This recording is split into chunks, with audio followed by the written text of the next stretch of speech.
સહજ ન્યૂઝ. અમરેલીના મોટા લીલિયામાં ખનીજ ચોરી સામે તંત્રની સંયુક્ત કાર્યવાહી. મોડી રાત્રે કરવામાં આવ્યા દરોડા. નમસ્કાર, સહજ ન્યૂઝ સાથે હું છું ગોપાલ ભેસાણીયા. અમરેલી જિલ્લાના મોટા લીલિયા વિસ્તારમાં ખનીજ ચોરી સામે વહીવટી તંત્રએ મોડી રાત્રે સંયુક્ત કાર્યવાહી હાથ ધરી હતી. પ્રાપ્ત માહિતી અનુસાર રાત્રે અંદાજે 10:30 વાગ્યે મામલતદાર, રેવન્યુ વિભાગ અને પોલીસની ટીમે સંયુક્ત ઓપરેશન ચલાવી ગુપ્ત બાતમીના આધારે વિવિધ સ્થળોએ દરોડા પાડ્યા હતા. આ કાર્યવાહી દરમિયાન ખનીજ ચોરી સાથે સંકળાયેલા હોવાની શંકા ધરાવતા વિસ્તારોમાં તપાસ હાથ ધરવામાં આવી હતી. તંત્રની અચાનક કાર્યવાહીના પગલે ખનીજ ચોરી સાથે સંકળાયેલા તત્વોમાં ફફડાટનો માહોલ જોવા મળ્યો હોવાનું સ્થાનિકો દ્વારા જણાવવામાં આવ્યું હતું.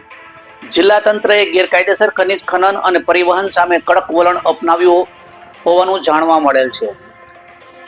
આવી ગેરકાયદેસર પ્રવૃત્તિઓ સામે આગામી દિવસોમાં પણ સતત દેખરેખ અને કાર્યવાહી ચાલુ રાખવામાં આવશે. આ કાર્યવાહી અંગે વધુ સત્તાવાર વિગતો અને આગળની માહિતી ઉપલબ્ધ થતા જે જાહેર કરવામાં આવશે.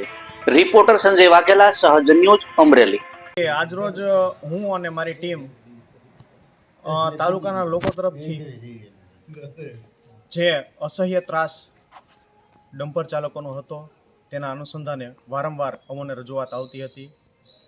તે અંગે અમોની ટીમ સાથે આજે રાત્રિના 10:30 આસપાસ પૂતળિયા ગામેથી રેતી ભરેલા ડમ્પરોનો પીછો કરતા તેઓએ ત્યાં ગામની અંદર શેરીઓમાં ડમ્પરો સંઘરી દઈ અને લોકો નાચી છૂટ્યા હતા. ત્યારબાદ અમારી ટીમે દરેક શેરીમાં ઊભા રહી અને દરેક ડમ્પરને એક જણાએ કોર્ડન ઓફ કરેલ.